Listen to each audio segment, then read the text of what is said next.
In February 1959, a group of hikers died in mysterious circumstances on the slopes of a then unnamed mountain. Now one of the most famous mysteries of the 21st century, are we any closer to understanding exactly what caused the Dyatlov Pass incident?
The sun was beginning to set over the western rise as the two men crested the hill. A combination of exhaustion and the biting cold of the late Russian winter had slowed their progress to a crawl, but it had not dampened their determination. They plodded on through the deep snow with only one thing on their minds. They were students of the Ural Polytechnical Institute, and they were out searching for their friends who had failed to return from a hiking trip 2 weeks prior. The dying light meant that they would soon have to call it a day. They did not relish the prospect of finding their way back to camp in the dark, especially through such unforgiving terrain.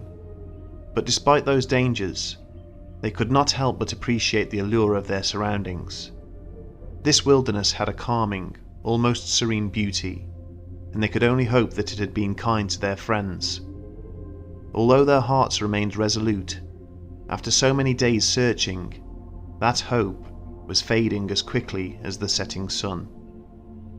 Ahead of them were the rising slopes of Kalatsiakal, translated from the Mansi word meaning dead mountain, so named by the local Mansi tribes due to the fact that nothing ever grows there. For this reason, the vision that greeted the two men in that late afternoon was an immense, perfectly smooth hillock, blanketed with pure white snow.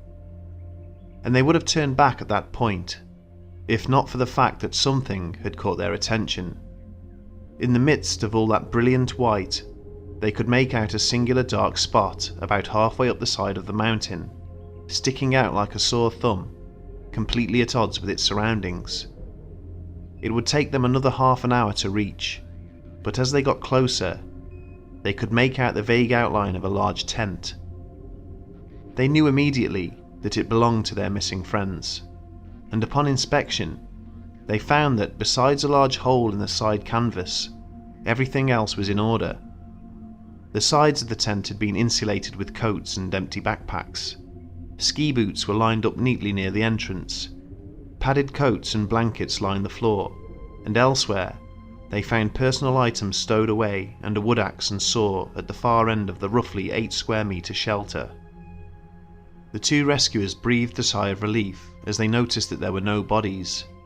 They cautiously celebrated as they permitted themselves to believe that their comrades were not dead, but they could not shake the feeling that something about the scene before them still seemed a little odd. They did not know it at the time, but this was only the beginning of an enduring mystery, one which remains unresolved to this day, a mystery that would go on to become one of the most famous and strangest cases, not just in Russia, but in the history of the entire world. Over the next few days, they would begin finding the bodies of their friends, but nothing about their deaths seemed to add up. There would be no satisfactory conclusion, and all investigation would quickly cease, not to be talked of again for quite some time. In the 1990s, after being buried in top-secret archives for more than 30 years, the Russian government finally released the details of the incident to the general public. It was not largely known about outside of Russia, but it would gain international attention throughout the late noughties, thanks to creepypasta websites and, of course, YouTube. This is a story you may have no doubt heard countless times already, but allow us to tell it one last time. We will present only the facts and try to cut out any embellishment. We will run through the timeline of events and the precise details of the incident itself. We will address every theory in turn and pick them apart one by one, and by a process of elimination, we will try to deliver a clearer picture. But the fact of the matter is that we may never know exactly what happened on that freezing cold night back in February of 1959. What we do know is that a month before, in January of that year, 9 students of the Ural Polytechnical Institute in Sverdlovsk and an older, ex-military companion set out to hike across the Siberian wilderness. There were 10 group members in total, and they were all experienced hikers, each being rated at grade 2 in their capability by the institute itself. Their aim was to reach Otorten Mountain in the northern Urals, a trek which would take them over nearly 300 miles of terrain in the midst of a harsh Russian winter. They were led by Igor Dyatlov, an accomplished radio engineer and a natural-born leader, respected by many of his peers. Everyone aspired to take part in one of his hikes, and it was considered a high honour to do so. It was after him that the mountain pass where the incident occurred would later be renamed. Making such a difficult journey would ultimately garner a grade 3 certification in hiking for all participants, the most prestigious hiking qualification in the country at that time, an achievement which required all members to cover at least 186 miles of ground, a third of which had to be in challenging terrain. The minimum duration of the trip had to be 16 days, with no fewer than 8 of those days spent in uninhabited regions, and with at least 6 nights spent in a tent.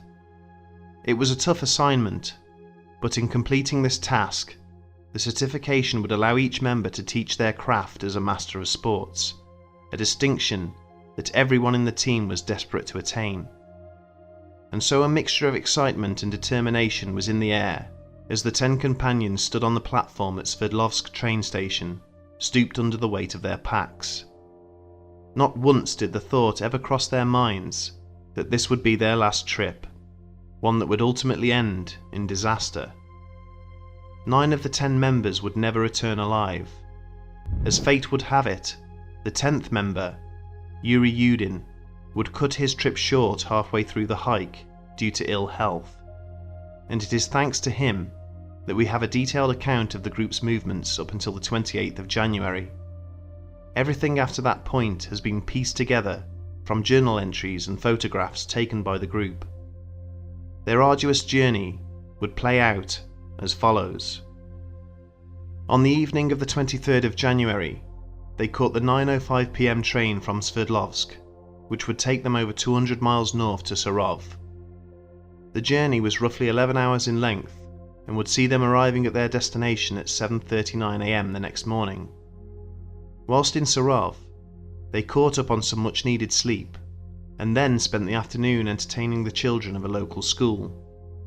In the evening, they boarded another train which would take them 100 miles further north to Ivdel, arriving there at around midnight.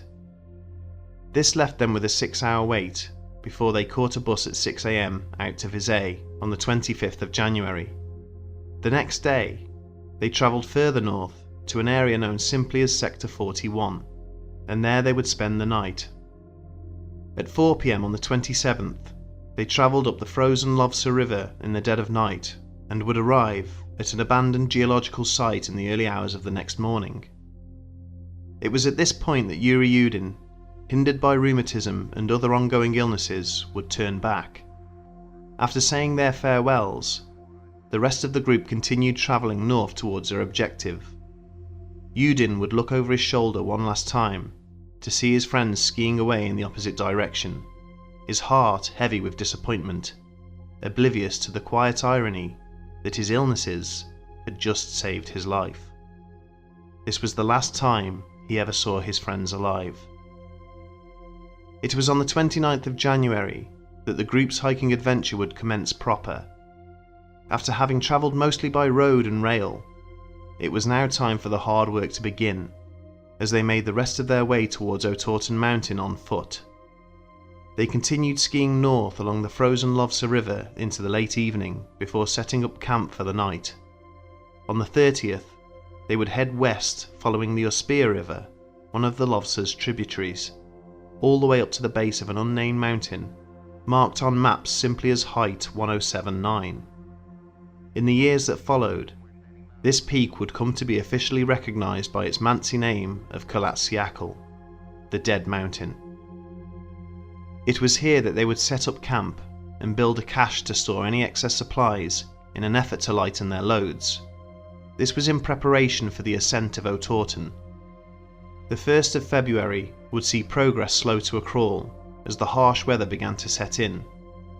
The low visibility would contribute to the group straying off course, and in the last hours of daylight, they would find themselves halfway up the slopes of height 1079.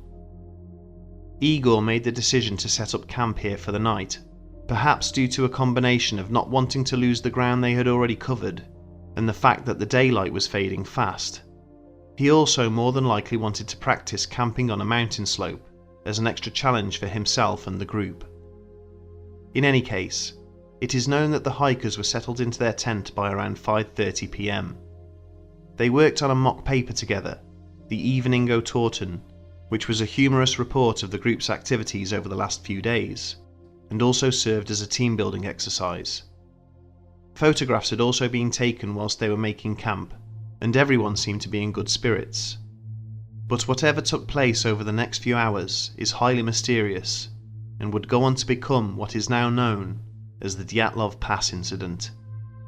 Nobody knows for sure exactly what happened, but from collected evidence, authorities were able to ascertain that at some point during the night of the 1st of February, something spooked the hikers so much that they would cut their way out of the tent and run out into the freezing cold night, barefooted and in little more than their underwear.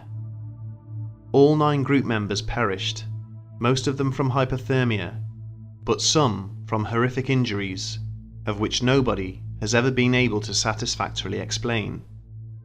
The entire event is still steeped in mystery, even after all this time, and although a few theories have come close to presenting a plausible explanation of exactly what took place, none of them are without their problems. The first sign of anything amiss came about midway through February. Igor and his companions had been due to return to Sverdlovsk on the 13th, but nothing had been seen or heard of them. This was no immediate cause for concern. Delays were normal, and at the start of the trip, Dyatlov himself had told Yuri Yudin, the young man who had abandoned the hike early due to ill health, that he expected the return journey to take longer. By the 15th, families were beginning to feel a little concerned. They reasoned that at least a telegram or some other form of communication informing them of a delay should have been received by now, but they had heard nothing. 5 days later, on the 20th, with still no word, the group's families demanded that a rescue operation be mounted in order to locate their loved ones. The search parties were initially assembled of volunteers, such as family members, fellow pupils and teachers from the university. On the 26th of February, a student by the name of Mikhail Sharavin and a close friend found the abandoned tent on the gentle 30-degree inclined slopes of Kalatsiakal at an altitude of 800 meters. It had collapsed and appeared to be badly damaged, with a large slit in the side canvas. It had been covered with a light snowfall, and they found many of the group's belongings inside, but they could see nothing of the hikers themselves. The fading light meant that the search would have to be called off for the day. The rescuers made camp in a more optimistic mood than they had started out with. They firmly believed that the group were out there somewhere, alive and braving the cold in a snow cave or abandoned house. They couldn't have known that the bodies of their friends were lying beneath the snow, lifeless and silent, not too far from their own camp.